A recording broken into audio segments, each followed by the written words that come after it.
Espero que todos se encuentren muy bien. Bueno, voy a reiterar un poquito el título de la presentación y el trabajo del proyecto que tenemos, pues como objeto presentarles el día de hoy, agradeciendo la invitación de la Universidad de los Andes. Mi nombre es Sergio Rodríguez y mi compañero Cristian Martínez le vamos a presentar a ustedes el proyecto que estamos desarrollando en la maestría, que lleva como título Diseño de actividades autónomas usando el software de GEPAB como medio para producir aprendizaje por adaptación asociada al valor posicional en un sistema de numeración. Entonces, vamos a presentar el esquema de la presentación. Bien, en este trabajo lo que vamos a encontrar es el planteamiento del problema, el por qué surge el problema y sus respectivos objetivos. Luego de ello vamos a implementar un marco teórico didáctico, matemático y metodológico, el cual fundamenta el trabajo. Y a la vez pues vamos a presentar el cronograma de actividades que tenemos planteado para el desarrollo del trabajo, del diseño de actividades y por último el producto de impacto que tiene el trabajo en la sociedad de educación matemática. Perfecto. Entonces, para el planteamiento de la problemática, nosotros situamos el proyecto, nace, digamos, de algunas preguntas, algunas inquietudes asociadas a la forma en la que interviene la tecnología en el aprendizaje de los estudiantes y en particular en una problemática que nos concierne a todos, que es la emergencia sanitaria. Hay unas nuevas preguntas que se proponen dentro del escenario educativo, unas nuevas variables didácticas que podríamos llamar variables didácticas, que es precisamente la reducción del tiempo, y un nuevo escenario de aprendizaje que muchas veces es subutilizado o no somos conscientes de los efectos reales que tiene el trabajar con herramientas tecnológicas sobre el aprendizaje de los estudiantes y más en un entorno, en un ambiente, digamos, virtual, un ambiente que los estudiantes pues no estaban acostumbrados, digamos, como a interactuar. Ahora, muchos docentes implementan el uso de la tecnología como una herramienta muy llamativa, ¿sí? Pero no tienen en cuenta la parte cognitiva que ésta implica a los estudiantes. Por lo tanto, Acosta afirma que es necesario el aprendizaje de de profesores que implementen estrategias, diseñen actividades para la enseñanza con software dinámico en los estudiantes. Por lo tanto, se tiene que hacer una recontextualización de las actividades para así llegar a un aprendizaje significativo. Y, digamos, ya hicimos, digamos, algunas reflexiones en torno al diseño, al uso de las herramientas, al conjunto, digamos, de preguntas que se hace el profesor cuando se plantea, digamos, un problema. Pero ahora nos vamos a centrar un poquito en cuál es ese concepto, cuál es ese, digamos, ese indicador, esa variable conceptual. En este caso, nosotros nos centramos en el aprendizaje del valor posicional, puesto que identificamos algunos errores, algunos obstáculos o dificultades asociados, digamos, a la forma en la que el estudiante adquiere la representación simbólica de un sistema que usualmente utiliza, pero que no es consciente precisamente de la función que cumplen, por ejemplo, los dígitos en un número, no es consciente, por ejemplo, que la verbalización y la representación simbólica escrita tienen, digamos, significados distintos de alguna manera pragmáticos, precisamente porque estamos utilizándolos de manera análoga y muchas veces se presentan errores, por ejemplo, en los estudiantes cuando escriben un número tal cual como lo dicen o tienen en cuenta que, por ejemplo, el uno puesto en las unidades va a representar lo mismo que el uno puesto en las decenas, o puesto en las décimas o en las milésimas. Entonces, esa es como la problemática a nivel conceptual que nosotros identificamos. Basado en las preguntas y en el conjunto, digamos, de reflexiones que hicimos en el planteamiento de esa problemática, propusimos la siguiente pregunta de investigación, que es cómo diseñar actividades autónomas en el software de GEPAD para producir un aprendizaje por adaptación relacionado con el valor posicional. El concepto de actividades autónomas lo vamos a tratar más adelante, vamos a ahondar un poco en cuál es el significado de las actividades autónomas y cuál es su relación eh, con una secuencia didáctica, una secuencia que se construye en el margen de, de un software de geometría dinámica, en este caso de GEPA. Bien, por lo tanto, planteamos los siguientes objetivos. El objetivo general es diseñar una secuencia de actividades autónomas en el software de GEPAD para producir aprendizaje por adaptación que posibilite la aprehensión del concepto del valor posicional. Cabe aclarar que en los procesos de la maestría hemos tenido ciertas discusiones en relación a la pregunta y al objetivo, porque pues estábamos hablando de que el objetivo general responde a la pregunta. Cabe aclarar que cuando hablamos de cómo diseñar, no estamos hablando de sentarnos a programar únicamente, sino aspectos sobre el diseño que van mucho más allá de solo programar y pues enfatiza también la parte, el rol del profesor y el rol del estudiante. Por lo Bien, tanto, los objetivos específicos están identificar los factores que contribuyen al aprendizaje del valor posicional a partir del trabajo en diferentes bases de numeración, diseñar los actos de evolución que contribuyan al desarrollo del proceso relacionados con el valor posicional a partir de diferentes bases de numeración y proponer actividades autónomas en el software de GEPAD que potencien el aprendizaje por adaptación del valor posicional a partir de la automatización de los actos de evolución que estos se ven en el software de GEPAD. bien. Sobre este concepto de automatización también, de los actos de evolución, también lo vamos a tocar en el próximo apartado. Bueno, el marco teórico que nosotros trabajamos es el de la teoría de las situaciones didácticas y este parte de la premisa de que el aprendizaje es por adaptación. Este aprendizaje por adaptación es la relación que tiene un sujeto y un medio. Eh, en esta relación sujeto-medio interfieren cinco aspectos fundamentales. Una es la intención que tiene el sujeto u objetivo para realizar en el medio, el cual viene siendo la acción. El medio le otorga unas retroacciones al sujeto y este sujeto las interpreta, ¿sí? Hay una interpretación, la cual al sujeto le permite hacer una validación de sus acciones. Si el sujeto hace un abandono de la acción, vuelve otra vez a hacer este mismo proceso y luego, después de la siguiente actividad, de la siguiente tarea, hay un refuerzo de la acción, quiere decir que hay un aprendizaje por adaptación. Ese es nuestro indicador de aprendizaje. Si el estudiante abandona o refuerza la acción. Bien. Entonces, esta, digamos, el marco de referencia eh, verde, que podemos ver como el verde, eh, se le va a llamar situación adidáctica. Ya más adelante en el proceso les voy a explicar un poquito más de qué se trata este concepto.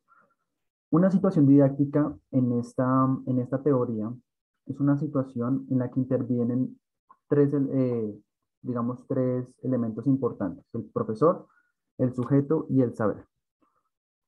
Una de las premisas más importantes de la teoría, uno de los postulados de la teoría de las situaciones didácticas propuesta por Brousseau, es que el profesor no puede transmitir de manera directa el saber al estudiante y por lo tanto necesita de hacer un diseño proponer una situación didáctica que es donde interviene el medio para precisamente en esa interacción producir un conocimiento que es real y contextualizado. El saber juega un papel importante en la situación didáctica, pero el saber es irreal y descontextualizado. El conocimiento, ya que es fruto de la interacción entre el sujeto y el medio, sus conocimientos, sus acciones, lo que interpreta y lo que valida, hace parte de su contexto, hace parte, digamos, de sus ideas previas y lo podemos clasificar como conocimiento. Intervienen otros procesos asociados al profesor, que es, por ejemplo, la institucionalización, que es esa relación que el profesor hace entre el saber y el conocimiento. Y el proceso que vamos a tocar en este proyecto en particular, que es el proceso de evolución. El proceso de evolución está enmarcado en la forma en la que el profesor le devuelve la responsabilidad al estudiante de resolver una situación, de resolver un problema. Entonces, eh, nosotros en esta propuesta queremos automatizar actos de evolución, que esos actos son los que constituyen todo el proceso de evolución y son actos que queremos, que pretendemos automatizar haciendo uso de la herramienta de GPAT. De GPAT resulta ser un medio propicio para que tanto el aprendizaje por adaptación se dé como para programar los actos de evolución que funcionan como orientadores para eh, que el proceso, digamos, de aprendizaje se lleve a cabo. DGPAD tiene unas características particulares que nos permiten programar retroacciones tanto didácticas como matemáticas. Cuando hablamos de las retroacciones didácticas, son retroacciones asociadas a, por ejemplo, cuando en la pantalla el estudiante está interactuando con una actividad, la pantalla cambia de color o emerge un mensaje que le da al estudiante alguna información relevante para que tenga alguna orientación para resolver los problemas, son retroacciones de tipo didáctico. Y hay otras retroacciones que son de tipo matemático, que son, por ejemplo, cuando el estudiante hace una construcción exacta y el software viene en su diseño reglas teóricas estructurales, por ejemplo, de la geometría, cuando un punto, por ejemplo, se construye eh, un punto simétrico respecto a un eje, el otro punto se mueve en simultáneo con el punto construido precisamente porque tiene que mantener unas condiciones y unas reglas matemáticas de equidistancia, por ejemplo, por dar un ejemplo. Entonces, de acuerdo con esta teoría y de la forma en la que nosotros estamos entendiendo el aprendizaje y la forma en la que interviene el software de manera real y ser conscientes de los posibles efectos, vamos a dar a conocer algunas categorías relacionadas con la validación, el proceso de validación y el proceso de evolución. Bien, las categorías en relación a los procesos de validación y evolución, escogimos dos propuestas por Niño 2013 y una son los indicadores de validación, que es aceptar el problema por parte de los estudiantes, comprenderlo, proponer estrategias de solución, controlar los procesos intermedios, esto hace parte también del docente, y validar la solución del problema. Por otro lado, están los actos de evolución, que también los escogimos por Rueda y Niño, y es hacer comprender el problema, solicitar una estrategia de solución a los estudiantes y hacer controlar los procesos intermedios. Bien, Estas categorías resultan relevantes a la hora de hacer la programación, el diseño, precisamente porque necesitamos tener un referente puntual que nos permita saber o, bueno, o conocer si los efectos que tiene, digamos, el software sobre el aprendizaje se están dando o no, ¿sí? Por ejemplo, los actos de evolución son los que pretendemos programar, por ejemplo, hacer comprender el problema, solicitar una estrategia de solución, hacer controlar los procesos intermedios, son actos que usualmente son del profesor. pero que en este caso tenemos la intención de programarlos en el medio para que el medio sea el que ejecute estos actos. ¿Sí? Y los indicadores de evaluación importantes porque son los que nos van a permitir, o sea, tener como un marco de referencia para saber si el estudiante está aprendiendo o no. Bien, retomamos entonces la idea de actividad autónoma. La actividad autónoma eh, es una actividad, o la naturaleza más bien de la actividad autónoma, es esa actividad que se vincula con el aprendizaje autónomo. El aprendizaje autónomo a su vez es ese aprendizaje que se da sin la intervención directa del profesor y que está enmarcado en todo el, digamos, el discurso que hemos venido eh, compartiendo, ¿sí? Y ahí es donde interviene el medio digital.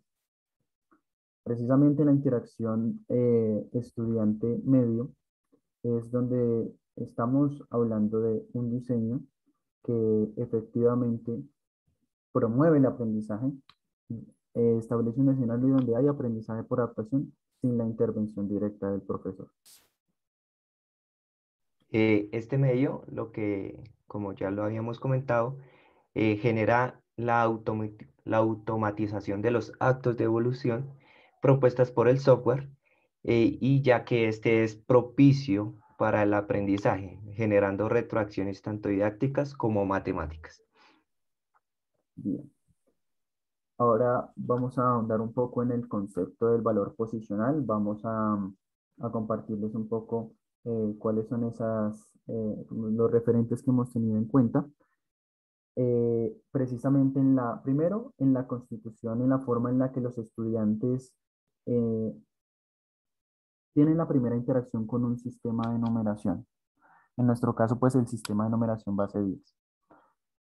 Fuson, 1990, categorizó esa forma en la que los estudiantes o en la que el sujeto adquiere el conocimiento asociado al valor posicional. Entonces genera cuatro categorías importantes. La primera, que es la concepción de los multidígitos como elementos unitarios. Es decir, comprender que en un número tenga tres cifras, cuatro cifras, una cifra, el estudiante entiende o comprende el valor eh, cardinal del dígito, sea cual sea su posición y sea cual sea la cantidad de dígitos que haya en el número. Luego viene la concepción de dieces y unos.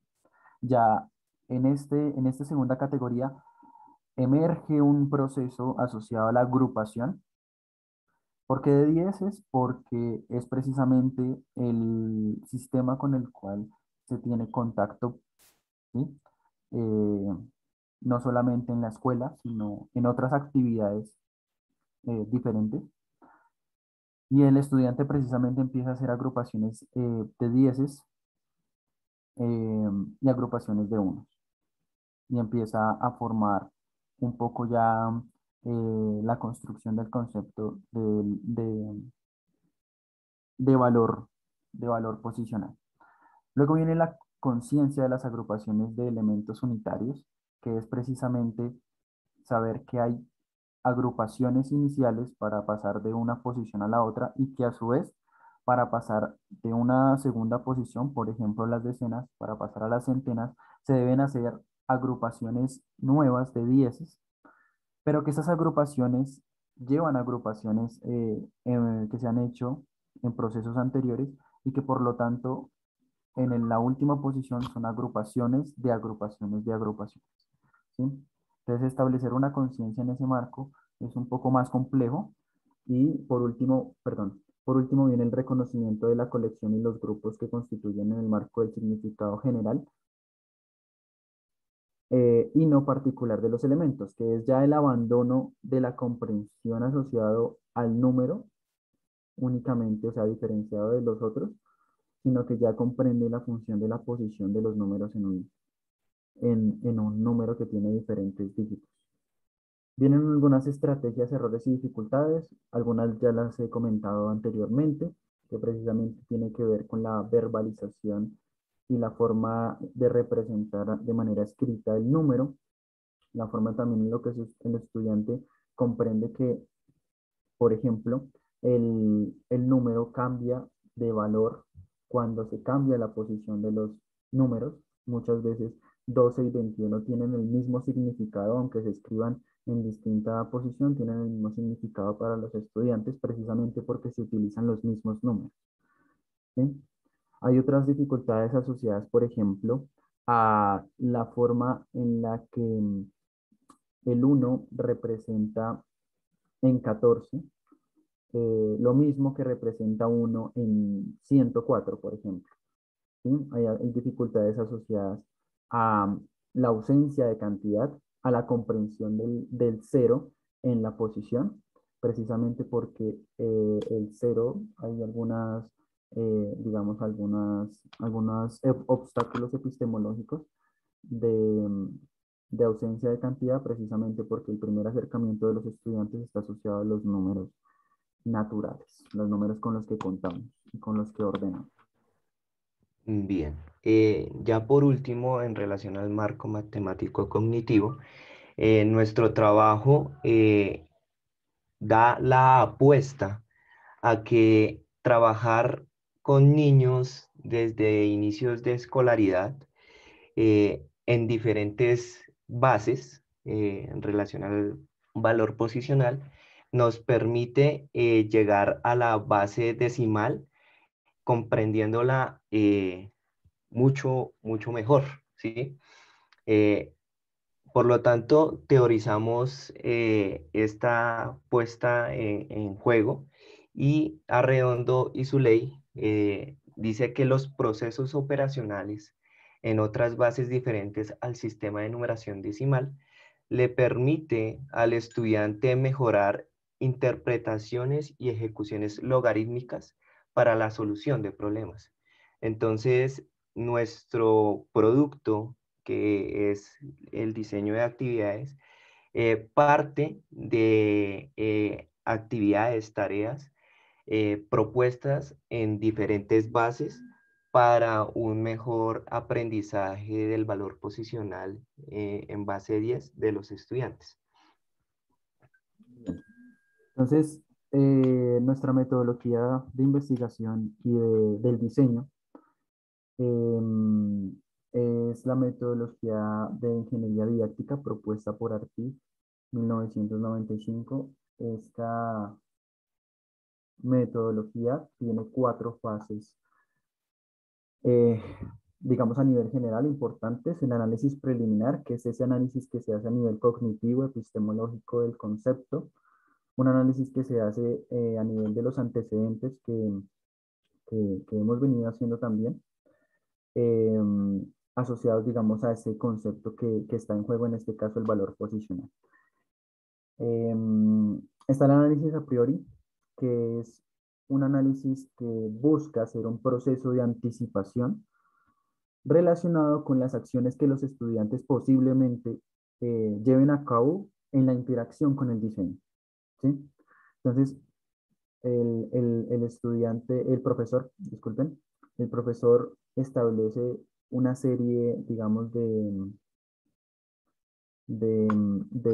referencias asociadas a qué podría hacer el estudiante, cómo es que el diseño responde a las acciones que hace el estudiante y qué estrategias, por ejemplo, se pueden llevar a cabo en medio de esa interacción.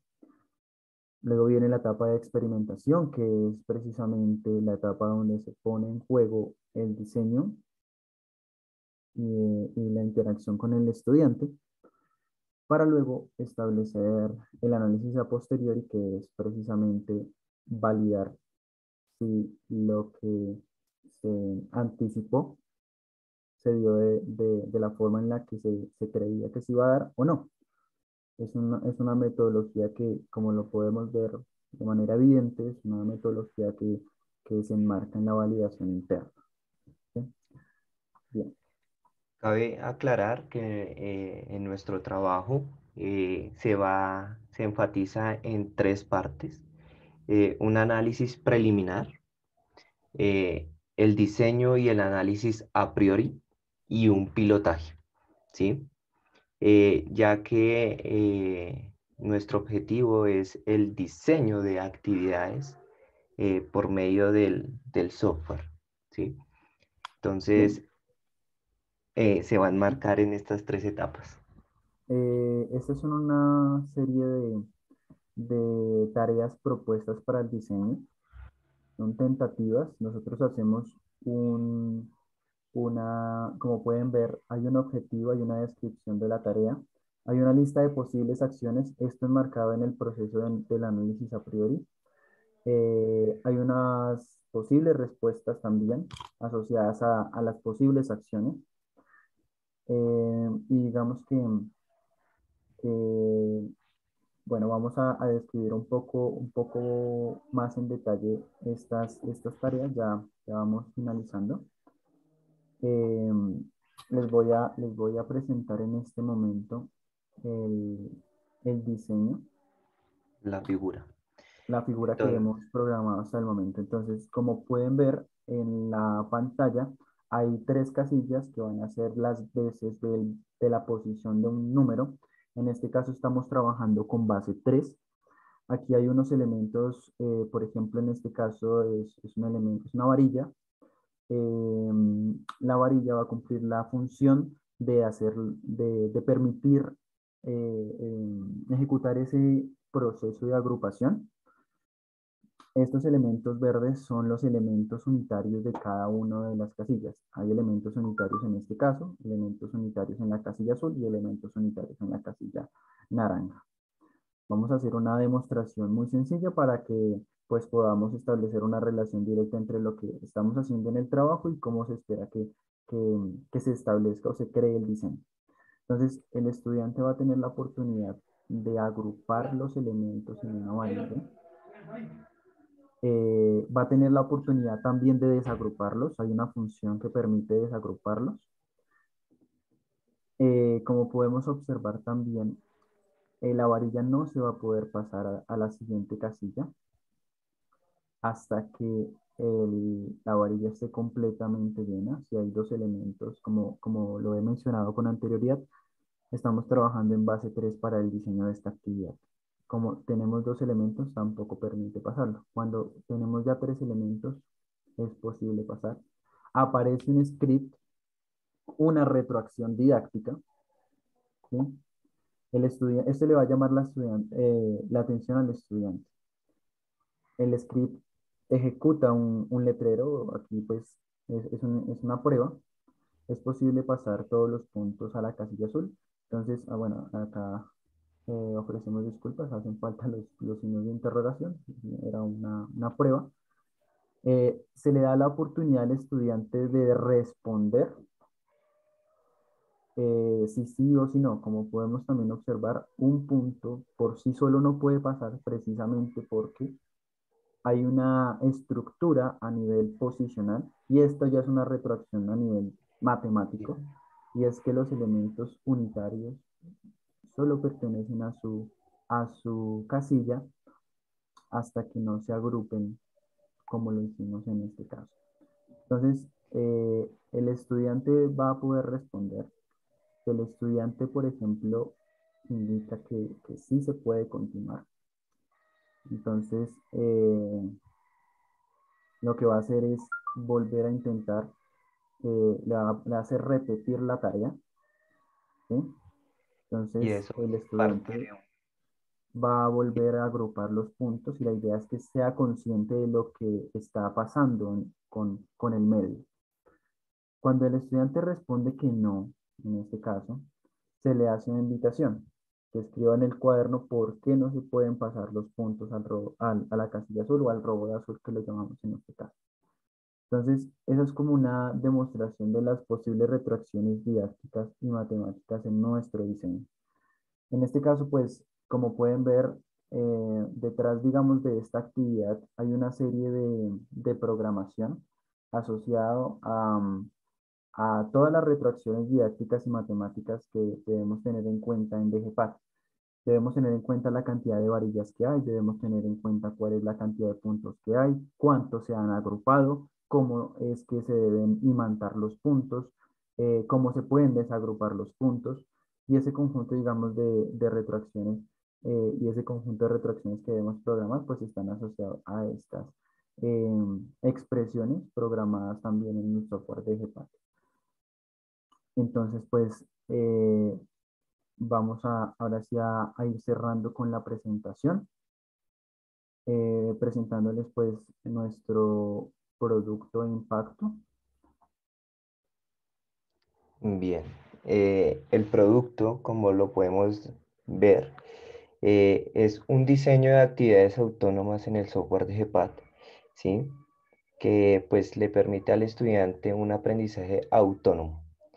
Es una propuesta de investigación e implementación con el uso de tecnología digital que pues nos hace abrir puertas a, a casos como los que estamos viviendo hoy en día para los profesores y pues a la vez vamos a tener un módulo OPAL, ¿sí? Este módulo OPAL es para dar a entender cómo fue la creación del software, del diseño de actividades. Qué pena. En el módulo se comprende el conjunto, digamos, de programación, ¿sí? Porque utilizamos JavaScript y utilizamos HTML para hacer la programación, digamos, de las tareas. Eh, y el impacto es, precisamente queremos con este proyecto crear nuevas áreas de interés para los profesores y hacer que, digamos, en estos espacios de socialización se dé la oportunidad de reflexionar del uso consciente de la tecnología y los efectos reales que tiene sobre el aprendizaje de los estudiantes. Que la tecnología es un elemento constitutivo del ser humano, que hace parte de la actividad del ser humano por naturaleza y que debemos, como docentes, al implementar herramientas tecnológicas, ser conscientes de cuáles son los efectos, cuáles pueden ser, digamos, también, digamos, a nivel didáctico, cuáles podrían ser los beneficios y cuáles podrían ser los obstáculos que se pueden presentar. Con eso también, pues, transformar un poco las prácticas pedagógicas que se están llevando a cabo hoy en día, de acuerdo, digamos, a los retos que ha propuesto la situación de emergencia sanitaria. Presentamos un poco de la bibliografía utilizada y les damos Muchísimas las gracias. gracias. Muchas gracias a nuestros ponentes. Nos pasamos un poquito en el tiempo previsto para la presentación, pero bueno, quedó claro cuál es el propósito del proyecto y en qué estado pues, se encuentra. En este momento invitamos a nuestros asistentes, las personas que nos acompañan en sala, para registrar sus comentarios, sus dudas respecto al trabajo que nuestros colegas vienen planificando. Entonces, ¿cómo vamos a registrar estas dudas? En el espacio de chat que aparece en la parte inferior de la pantalla, ahí pueden registrar sus comentarios. Mientras que esto sucede, no sé si los ponentes tengan algún otro ejemplo, algo del uso del software que nos quieran compartir. Bueno, mientras, Por el momento no se han registrado dudas, yo les confirmo en qué momento nos aparecen. Bueno. bien, pues comentarles un poco la forma en la que nosotros programamos las tareas. Eh, vamos a, no sé, a ver de qué se trata alguna de nuestras expresiones. Por ejemplo, la herramienta que permite vaciar las varillas después de que ya están llenas. Entonces vamos a ver cómo es que se programa. Nosotros utilizamos una función, ¿sí? En el software que identifica elementos puestos en la pantalla.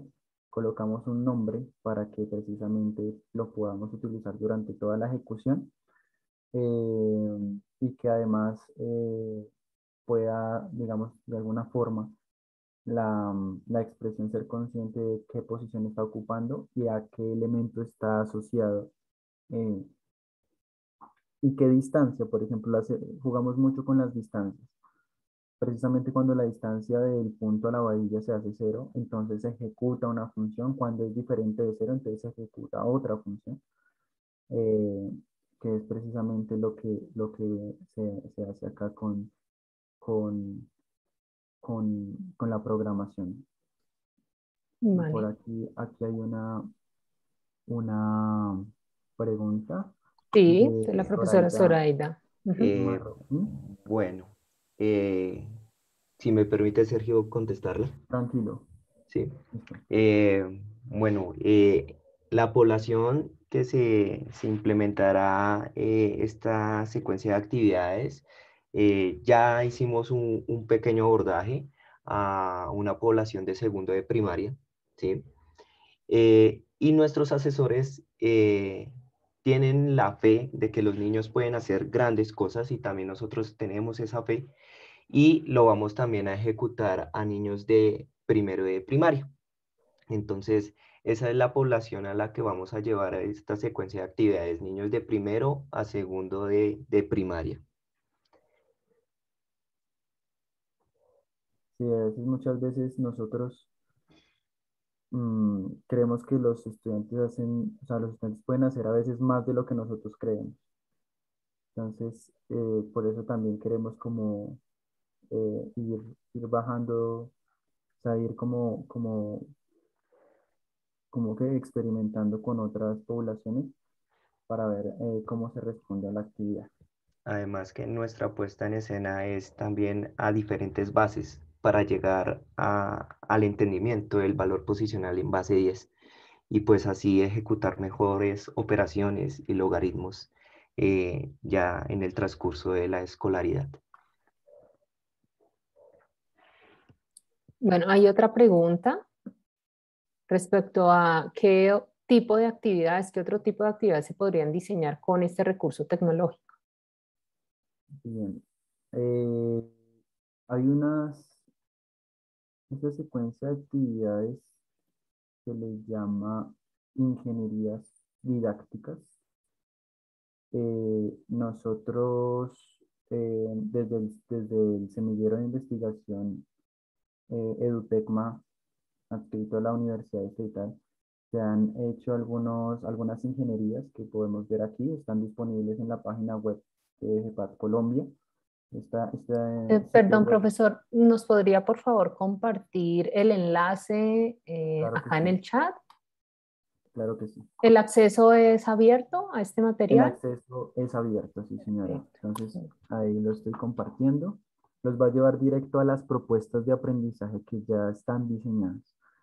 Esta propuesta de aprendizaje desde el Kenken de matemática recreativa, la enseñanza de la suma y la resta, utilizando el juego como dispositivo didáctico y también haciendo una ejecución de las tareas asociadas al aprendizaje autónomo. Eh, También está la función cuadrática, todas enmarcadas en el uso de la teoría de las situaciones didácticas como teoría que nos permite tener un referente amplio de cómo se utiliza la tecnología para aprender. Entonces, Eh, hay una ingeniería asociada a la función cuadrática, una ingeniería asociada al aprendizaje de la transformación geométrica traslación, una ingeniería asociada a la congruencia de triángulos, una ingeniería asociada a la enseñanza de la demostración y una al desarrollo de razonamiento inductivo y deductivo. Estas son como las eh, ingenierías que digamos, están eh, trabajándose hasta el momento. Digamos que el semillero y el grupo de investigación que está a cargo de llevar a cabo estas propuestas lleva alrededor de unos 3 años tratando, digamos, de promover, digamos, el uso del el software software. consciente de los efectos pues, que tiene sobre el aprendizaje. Sergio, ¿sería posible es que acá la profesora Lisette nos dice si es sobre el concepto que nosotros abordamos? No. Estos trabajos van en relación a diferentes objetos matemáticos Nosotros tenemos una secuencia de actividades. Sergio, ¿nos permites, por favor, nuevamente la presentación de ahí de las tareas que tenemos planteadas? Y nosotros nos enfocamos tanto primero como exploración, tareas de exploración, utilizando el software, que es por medio de la agrupación, y luego vamos a también a desagrupar actividades de desagrupación, y luego de ello vamos a implementar tareas de anticipación, en donde ya los estudiantes dejan a un lado la exploración y tienen que anticipar la cantidad de objetos que estarán en diferentes casillas, ¿sí? Entonces, es así como nosotros tenemos diseñada la secuencia de actividades. Vamos en ese proceso de abordaje y pues así los estamos diseñando. La programación pues es parte del trabajo, pero nosotros nos interesa, digamos, más es las tareas y el diseño de esas tareas que se van a implementar en el software. Eh, Cabe aclarar que la programación no es únicamente también de nosotros. Eh, Nuestro asesor, el doctor Martín Acosta Gempeler, eh, es el que también nos ayuda bastante en esa programación, eh, puesto que nosotros no estamos educados o podríamos decir formalizados para ese concepto tan amplio que él tiene en relación a programar, ¿sí? Pero es parte de nuestro trabajo también y pues estamos trabajando también en ese proceso ya eh, de manera autónoma en estos Y casos. también porque él es el que está desarrollando el software eh, de DGPAD Colombia. O sea, él hizo algunas modificaciones a nivel de programación y es el que está desarrollando precisamente una versión. Este programa originalmente es francés. Dadas las características que tiene tan amplias, el profesor Martín Acosta Gempeler hizo una versión para Colombia. Entonces, pues él tiene un conocimiento pues bastante amplio en el conjunto de herramientas disponibles.